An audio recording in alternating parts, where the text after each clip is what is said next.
Mga kwento ni Felmo.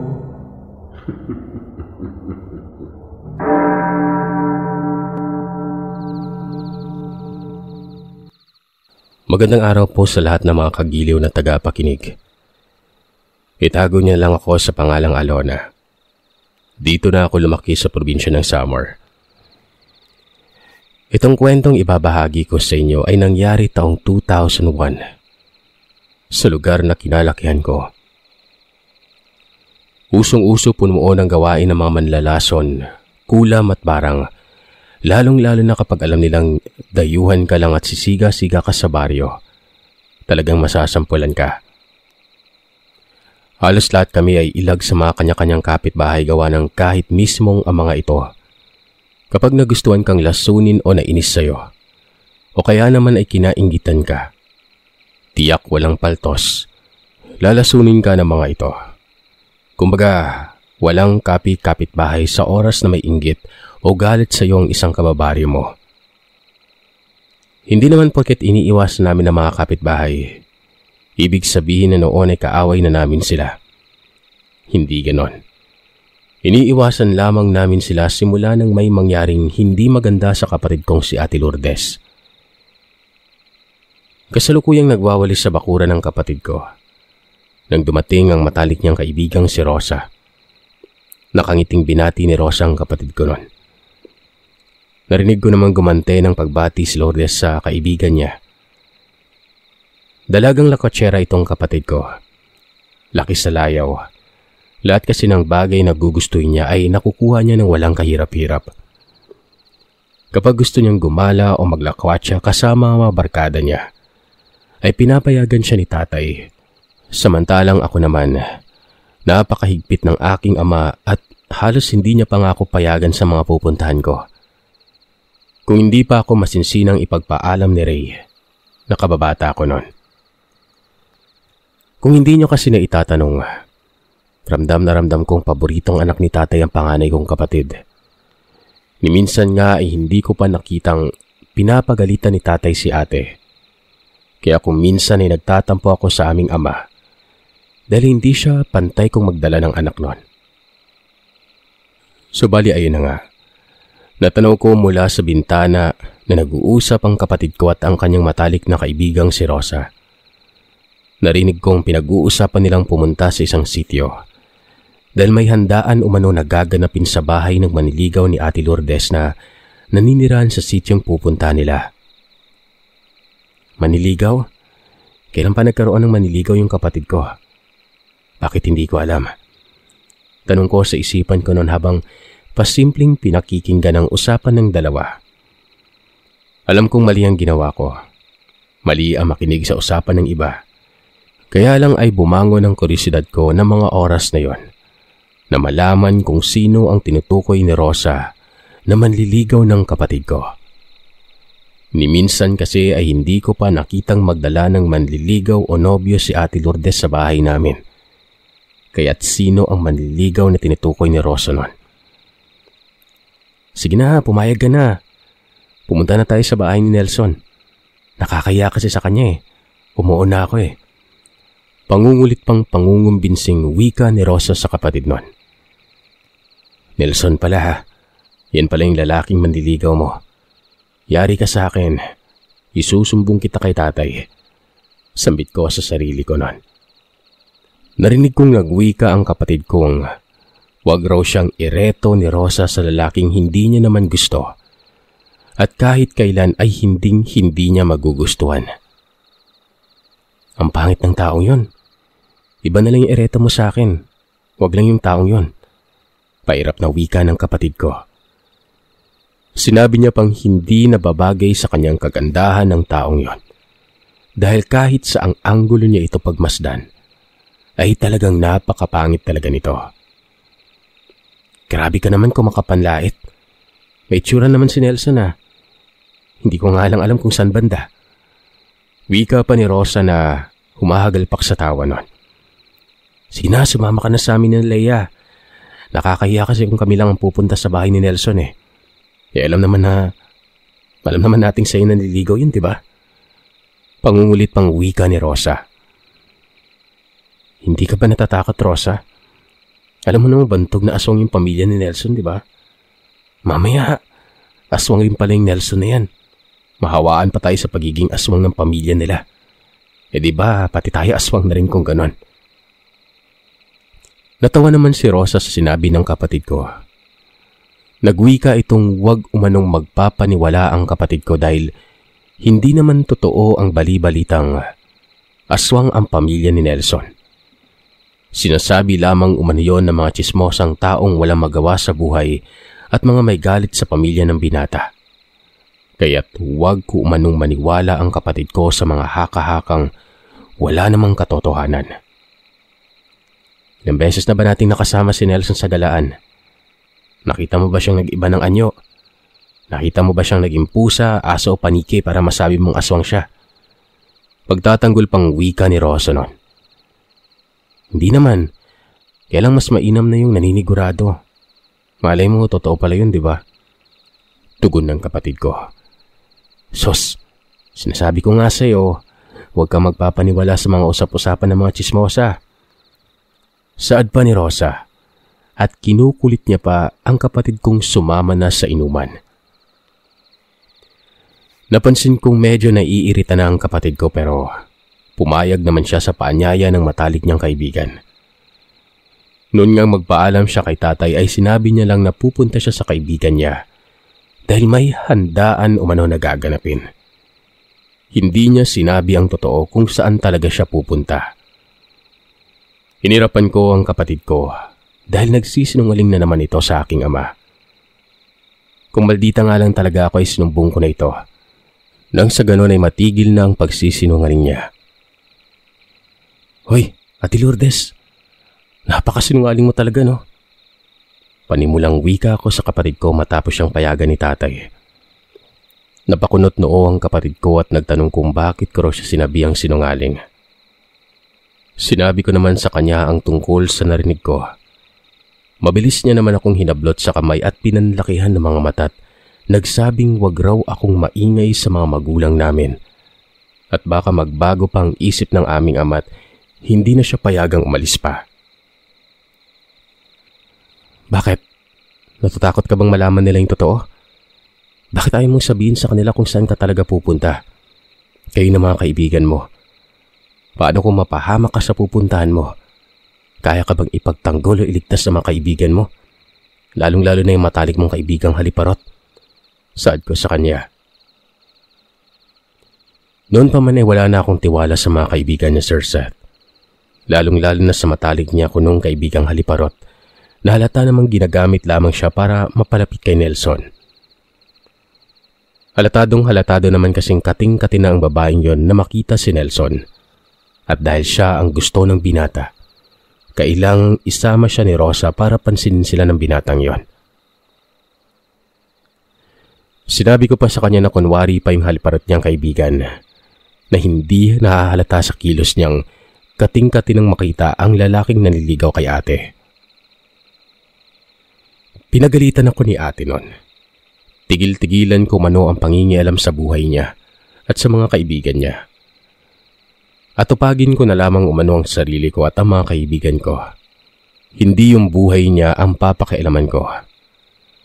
Bago niya ako iniwan sa sala ay muli niya akong pinaalalahan ng wag na wag mag-ingay sa aming ama. Dahil sa oras na mag-iingay ako ay talagang matitikman ko umano ang galit niya. Sa oras na papagalitan siya. Dahil nga sa sinabi ng kapatid ko ay hindi na nga ako nagsumbong sa aming ama. Hinayaan ko na lamang na si tatay ang makatuklas sa mga pinaggagawa ng kapatid ko noon. Ang buong akala kasi ni tatay ay hindi umiinom ng alak ang kapatid ko't naninigarilyo. Kung kaya't hinahayaan niya lang itong sumama sa mga kaibigan at pumupunta sa ibang baryo. Sadyang magaling talagang magtago ang kapatid ko ng mga sikreto niya. Kinahapunan nga noon ay umalis si Ate Lourdes kasama ang mga kaibigan. Kinabukasan na siya nakauwi. At ang sabi niya sa aming ama ay sa bahay siya ni Rosa nakitulog. Anong oras na daw kasi sila nakauwi galing sa ibang baryo? Dahil sa alanganing oras na, nakikitulog na lamang siya sa bahay ng matalik niyang kaibigan. Naniwala naman ang aking ama, pero ang aming ina ay napansin kong kakaiba ang tingin na ipinukol niya sa kapatid ko. Nagbitaw siya ng mga salitang ayos-ayusin umano ng kapatid ko ang ginagawa niya. Dahil sa oras na malaman niyang may ginagawa itong kalokohan, tiyak ay may kilalagyan ito sa kanya. Hayaan mo na yung anak mo, Milagros. Nag-i-enjoy lang naman yan siya. Pagbigyan mo na. Sabat ng aming ama. Hinarap ni nanay si tatay at binungangaan nun, na kaya umano namimihasa ang anak niya na palagi na lamang inuumaga ng uwi. Dahil sa konsentidor kong ama, paano na lamang kung may nangyari dito sa may labas habang nasa kasarapan kami ng tulog noon. Pinagalitan niya pa si tatay na tanda-tanda na daw, hindi pa nag-iisip ng kapakanan ng anak niya. Hindi naman umimik si tatay, sa halip ay sinenyasan niya na lamang ang kapatid kong pumasok na ito sa silid namin para makapagpahinga na. Mas lalo namang nanggagalaiti si nanay na makita niya ang ginagawang pagsenyas ni tatay sa kapatid ko na yon. Sambit pa ng aking ina, wala umano siyang ibang sisising tao kundi si tatay lamang sa oras na may hindi mangyaring maganda sa kapatid ko na yon. Ano ka ba, Milagros? Napakarami mong satsat. Magluto ka na lang ng agahan natin. Huwag nang dada ng dada dyan. Masakit sa tenga yung boses mo. Saway ni tatay at naglakad ng palabas ng bahay. Lumabas na rin ako ng bahay dahil alam kong hindi titigil ang aking ina sa kakadaldal hanggat may nakikita siyang tao sa loob ng bahay nun. Mas mainam na yang mag-isa na lamang siya sa kusina para hindi na hahaba ang paninermo niya. Ilang araw ang lumipas, napansin kong hindi na lumalabas ng bahay ang kapatid ko. Hindi na siya sumasama sa mga kaibigan niya tuwing inaaya siya. Ang idinadahilan niya palagi ay masama umano ang kanyang pakiramdam. Noong una'y kinukulit na naman siya ni Rosa na pumunta sa Karatig Baryo dahil may sayawan raw. Mariing tumanggi ang kapatid ko at sinabi niyang hindi na muna siya sasama sa kanila dahil totoo talagang napakasama ng kanyang pakiramdam. May mga gabi rin akong nakakaramdam na may hinang kaluskusan sa dingding ng bahay namin sa may kwarto. Na para bang may kung sino ang kumukutkot sa dingding. At dahan-dahan itong binubutas sa pamamagitan ng kanyang mahabang kuko. Minsan naman ay nakakarinig ako ng huni ng isang ibon na hindi ko na lamang pinapansin. Dahil sa tuwing ganon ang mga napapansin ko, nakikita kong mas lalong tumataas ang lagnat ng kapatid ko at halos mangatog na ito sa lamig. Kaya naman nung ayain siya ni Rosa ay sinabihan ko siyang wag na munang sumama sa kaibigan niya dahil baka lumala pa lalo ang sakit nito. Nagsimula lang sumama yung pakiramdam ko nung mag-inuman tayo sa bahay ni Nelson. Pagkatapos nun, pag-uwi ko dito sa bahay, masama na rin yung pakiramdam ko. Rinig kong wika pa ng kapatid ko habang nag-uusap silang dalawa ni Rosa sa bakuran ng bahay. Nakatalikod si Rosa mula sa kinatatayuan ko, kaya malaya ko siyang nairapan at pinagtaasan ng kilay. Na makita ako ni Ate Lourdes ay pinanlakihan niya ako ng mga mata. Sinenyas ang lumayo sa kanila. Iniwan ko na nga sila at pumasok na ako sa loob ng bahay nun. Makaraan naman ng ilang minuto ay pumasok na rin sa loob ng bahay ang kapatid ko. Napansin kong tila ba nanghihina siya dahil napapakapit siya ng mahigpit sa dingding ng bahay namin. Ayos ka lang ba, Ate Lourdes? Pag-aalala kong tanong sa kanya at nagmadali nang lumapit para alalayan siyang makapasok. Sa nangihinang boses niya, sinabi niya sa akin bigla na namang nanlambot ang kanyang mga tuhod. Nangangatog ang kanyang buong katawan. Kaagad na inalalayan ko siyang pumasok sa kwarto para makapagpahinga na muna. Sinabi ko sa kanyang dadalan ko na lamang siya ng pagkain mamayang hapunan para mahaba-haba ang pahinga niya. Mapakla ang mga ngiting binitawan ng kapatid ko. Nagpasalamat bago ipinikit ang mga mata. Pagkalabas ko ng silid ay siyang pag-akyat naman ng aking ina. Tinanong niya kung nasaan ang kapatid ko at sinabi ko naman sa kanyang nagpapahinga sa kwarto dahil sumama na naman ang pakiramdam niya noon. Tinanong ako ni nanay kung anong nangyayari sa kapatid ko. Ilang araw nang nagpapalik-balik ang lagnat, nanghihina ang katawan pero kapag pinapatingnan naman sa doktor, wala namang makitang sakit noon. Kinagabihan ng araw na yun ay nasa kasarapan na ako ng tulog. Nang bigla na lamang akong napabalikwas sa kadahilan ng narinig kong nagsisisigaw ang kapatid ko. Agaran ko siyang nilapitan nang makabangon na ako at tinanong kung ano ang nangyayari sa kanya. Sa natatakot niyang boses, Sir Seth, sinabi niyang may nakikita raw siyang pulang mga mata ang nakasilip sa siwang ng bintana. Natatakot umano siya dahil tinatawag siya ng nagmamay-ari ng pulang mga mata at pinapalabas siya ng bahay noon. Sinabi ko naman sa kanya na baka nananaginip lamang siya. Huwag siyang magbiro ng ganon dahil nakakatakot din. Hindi, Alona. Totoo talagang sinasabi ko. May nakikita talaga akong pulang mga mata. Nakakarinig ako ng boses na matandang tinatawag ako. Pinapalabas ng bahay. Takot na wika niya noon. Dahil sa natatakot na rin ako ng mga sandaling yon ay tinawag ko na ang mga magulang ko. Naulinagan ko namang ang mga yabag ng kanilang paang nagmamadaling naglakad papasok sa kwarto naming magkapatid. Nang makapasok na sila, ay sinabi ko sa kanila ang nakita ni Ate Lourdes. Kaagad namang lumapit ang aking ina at niyakap ang kapatid ko at inaalo ito dahil sa patuloy pa rin ang pangangatog ng katawan niya. Tanda na natatakot talaga siya at kita kong namumutla rin ang kanyang mga labi. Galit namang lumabas ng kwarto ang aking ama at noong sundan ko siya ay nakita kong kumuha ito ng itak. Diyan ka lang, Alona. Bantay mo yung ate mo. May titingnan lamang ako sa labas ng bahay. Maya-maya pa ay narinig kong sumisigaw na si tatay sa labas ng bahay noon. Pinagtataga ang puno ng niyog na nasa gilid ng bahay namin. Narinig kong parang may pinapagalitan siya sa labas ng bahay at may hinahamon siyang nilalang. Pero nung silipin ko siya mula sa may pintuan, ay wala naman akong nakikitang ibang tao maliban sa aking ama. Siguro, Sir Seth, ay mga 5 minuto siguro nagpaikot-ikot sa labas ng bahay ang aking tatay noon. Bago pumasok. Pagkapasok niya ay tinanong ko siya kung sino ang kaaway niya sa labas. Wala umano. Isarado na umano ang pintuan at bumalik na umano ako sa kapatid ko noon. Isinara ko na nga ang pintuan. Pagkatapos ay bumalik na ako sa kwarto. Sumunod naman ang aking ama at agarang tinanong ang aking ina kung kumusta na ang lagay ng kapatid ko noon. Bumaba na umano ang lagnat.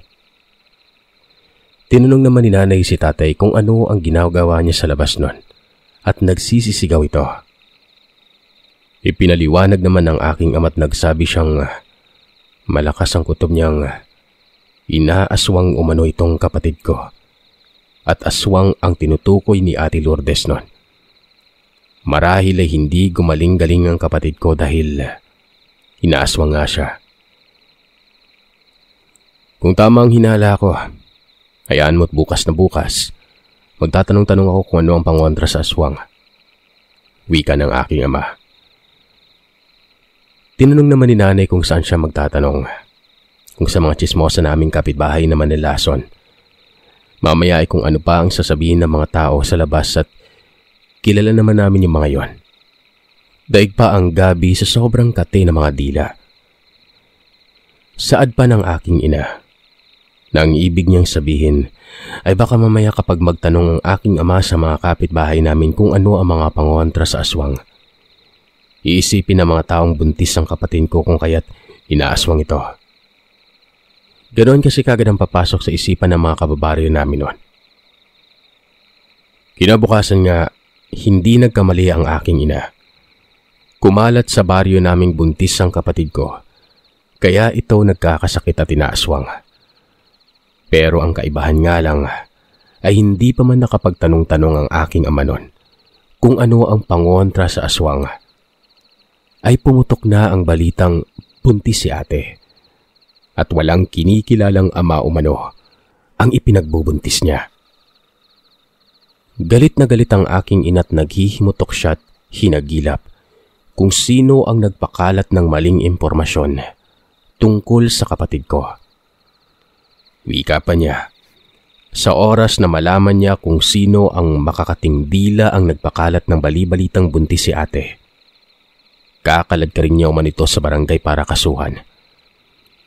Halos magwala na ang aking ina nang tanungin siya ni Aling Medina kung totoo ba ang kumakalat na balitang nagdadalang tao nga si ate. Kung hindi nga lang naawat ng aking ama ang aking ina, paniguradong masasabunutan na ni nanay ang matandang yon. Dahil lamang sa nagtanong ito tungkol sa kalagayan ng kapatid ko.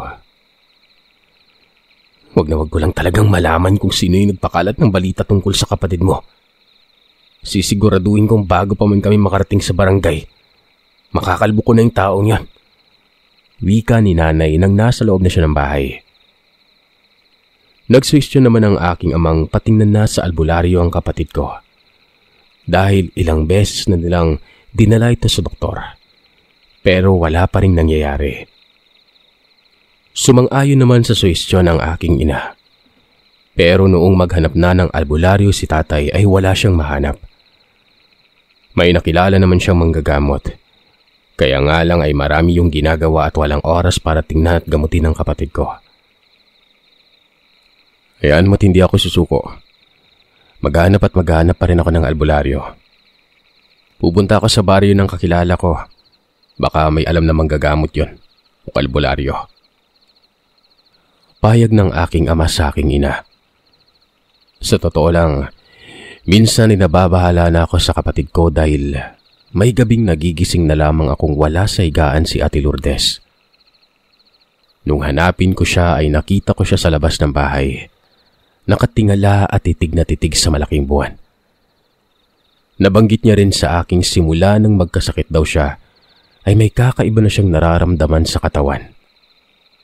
Palagi siyang nagugutom at kahit anong kain ng gawin niya ay hindi siya mabusog-busog.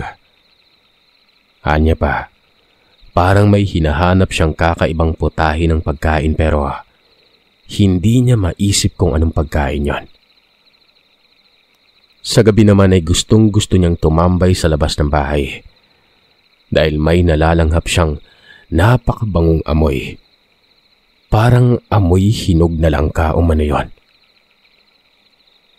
Minsan nga ay gusto niya umanong hanapin kung saan naroroon ng napakabangong amoy na nalalanghap niya.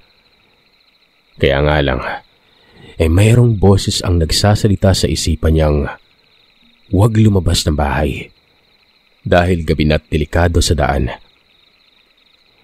Isa-isa na rin nagkakasakit ang mga alagang aso namin. Mahilig talaga kasi si Ate Lourdes mag-alaga ng aso kaya napakarami naming aso sa loob ng bahay nun. Kaya naman lungkot na lungkot ang kapatid ko nung isa-isang namamatay ang mga alaga nito nang hindi namin alam kung anong nangyayari. Basta makikita na lamang namin kinaumagahang wala ng buhay sa likuran ng bahay o sa bakuran man ng bahay ang aso. Nakabulagta ang mga yon. Payat na payat, para bang tuyot na tuyot ang katawan. Isang gabi, nagising na lamang ako dahil sa sobrang init. Naalibadbaran ako at pakiramdam ko ay walang hangin ang pumapasok sa loob ng kwarto namin. Napagpasyahan kong bumangon at lumabas ng silid para magpahangin sandali sa labas ng bahay. Nung papalabas na ako, saglit kong nilingon ang kinahihigaan ng kapatid ko. Wala siya sa mahigaan niya. Naisip ko na baka nagbanyo lamang ito kaya wala sa higaan. Nang makalabas na ako ng bahay, naupo ako sa mahabang upuhang yari sa kawayan at nagpahangin nun. Maliwanag naman ang buwan ng gabing yon, kaya kitang-kita ko ang bakuran ng bahay namin. Hindi pa man umiinit ang puwet ko sa upuan, ay may naririnig akong mahihinang pag-angil na animoy asong nanggagalaite. Ang buong akala ko'y aso lang namin yon, kaya hindi ako nakaramdam ng takot. Iniisip kong baka may kaaway na namang pusa yun kaya umaangil ito, pero habang dumadaan ang ilang sandali, ay kakaiba na ang nararamdaman ko. Sa hindi malamang dahilan ay biglang nagtaasan ang mga balahibo ko sa batok. Ang kaninang angil na naririnig ko ay napalitan ng impit na iyak. Yun bang parang babaeng nagsusumamo habang umiiyak nun? Napatayo na ako sa kinauupuan at hinanap ang iyak ng isang babae. Hindi pa man ako tuluyang nakakalayo sa kinatatayuan ko, ay may nasipat akong babaeng nakasalampak sa may lupa nun. Nakatalikod dito sa akin, kaya hindi ko kaagad nakita ang kanyang mukha. Napakunot-noo ako nang mapansin kong yumuyugyug ang kanyang balikat. At narinig kong sa kanya nanggagaling ang iyak na naririnig ko kanina pa. Pero sa pagkakataong yon, ay hindi impit ang iyak na pinakawalan ng babae, kundi humahagulgol na yon at nakakakilabot pakinggan. Ate, ikaw ba yan? Pag-aalangang tanong ko dahil hindi ako sigurado kung ang kapatid ko ba yon. Buhagag kasi ang buhok at parang galing sa pakikipagsabunutan ng kung sino.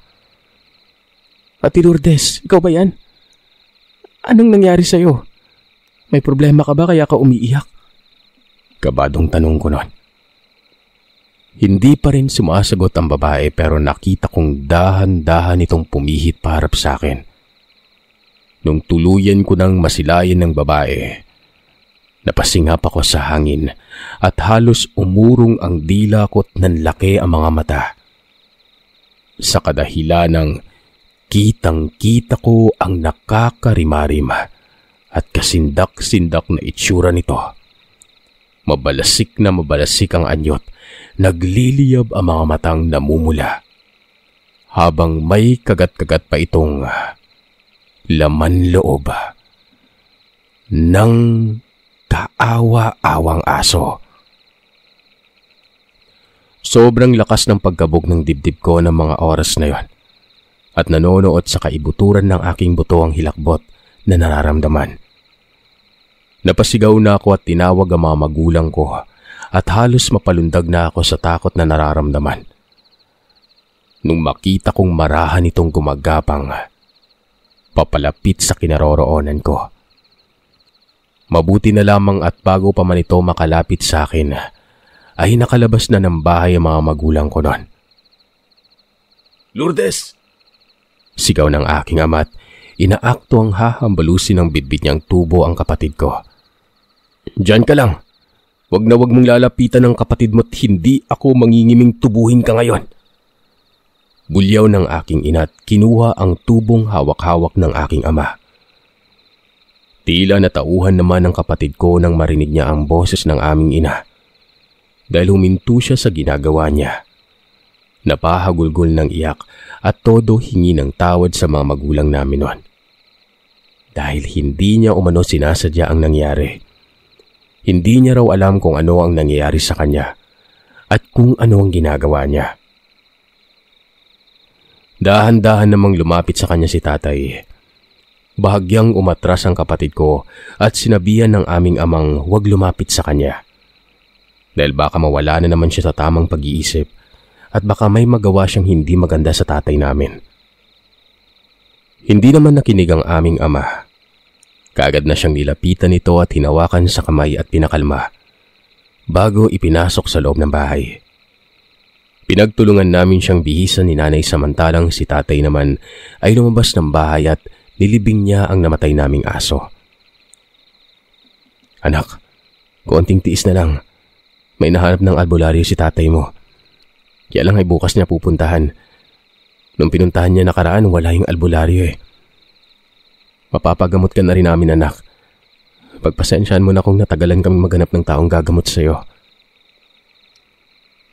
Tanging pag-iyak na lamang ang naging tugon ng kapatid ko.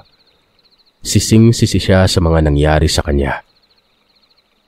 Kinabukasan nga ay sumama ako nang dalhin si Ate Lourdes sa bahay ng paggamutan.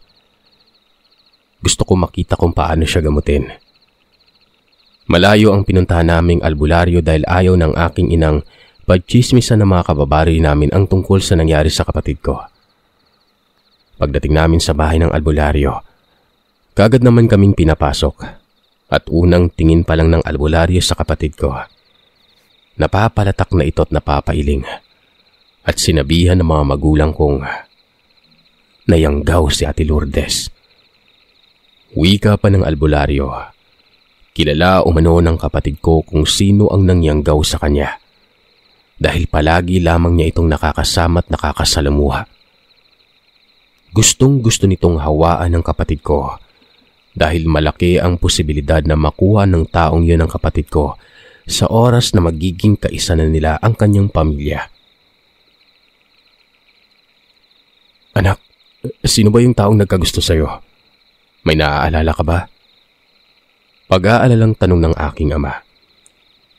Malamlam ang mga mata ng kapatid kong nakatingin lamang sa aking ama't para bang naguguluhan at hindi tanggap ang mga nangyari sa kanya.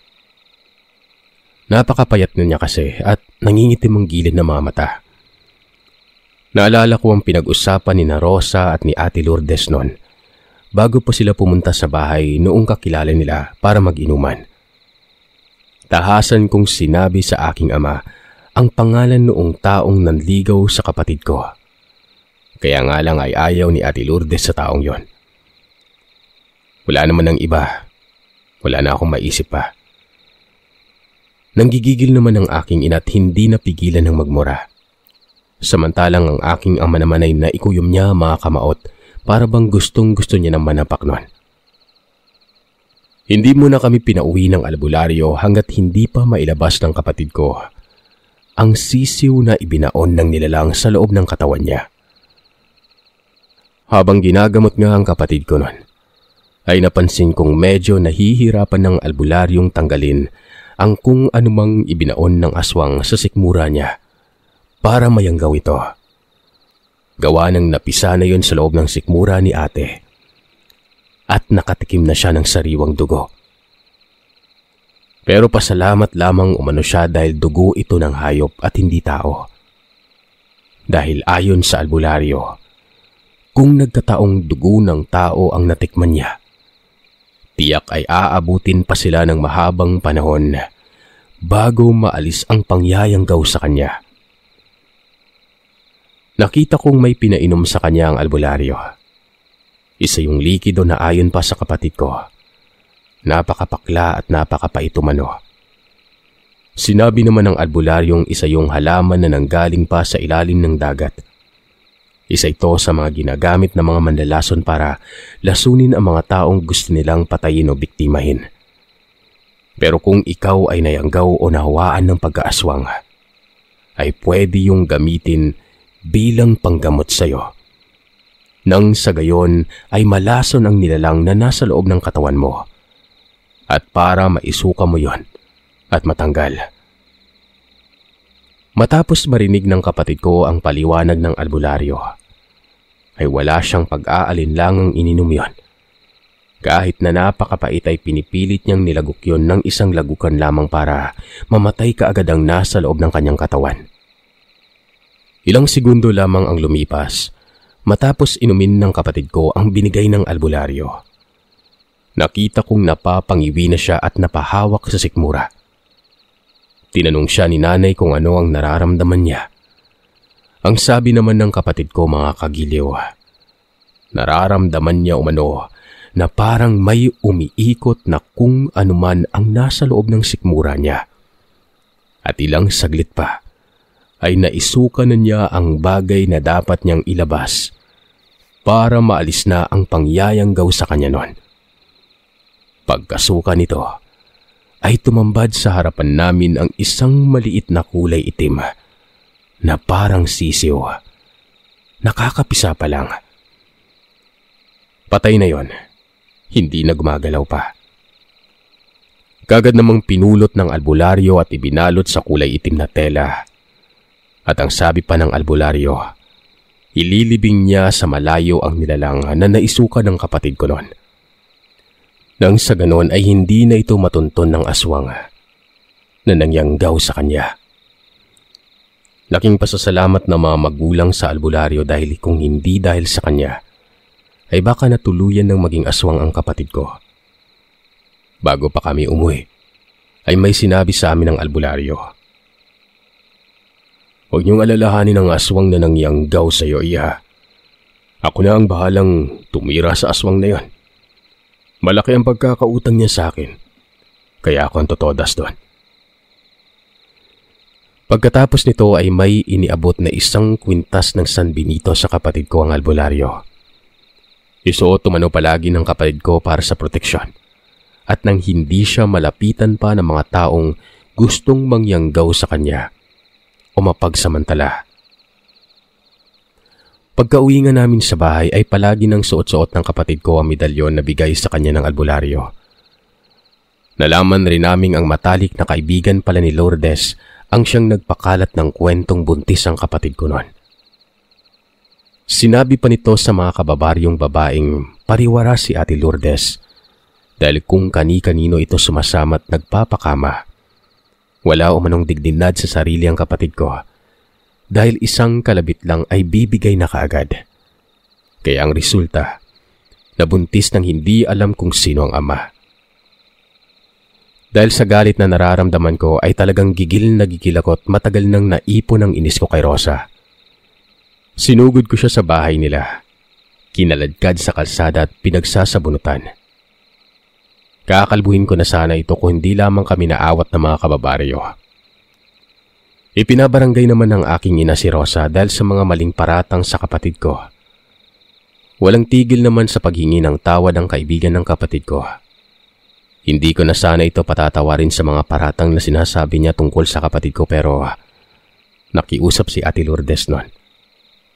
Ayaw niya na umano ng gulo, kaya sana'y patawarin na namin ang kanyang kaibigan. Sinabihan ko naman siyang patatawarin ko lamang si Rosa sa isang kondisyon.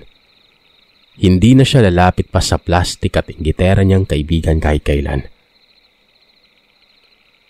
Makalipas sa mga araw, ay palagi pa ding inaayang maglakwat siya at mag-inuman ng kapatid ko na mga kaibigan niya. Pero tumatanggi na si Ate Lourdes dahil nagbagong buhay na raw siya.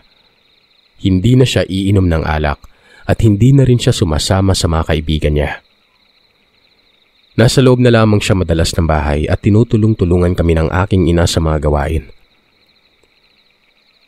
Hanggang sa isang araw, nabalitaan na lamang naming mula sa kaibigan ng kapatid kong biglang namatay ang lola ng binatang manliligaw ni Ate Lourdes na si Nelson.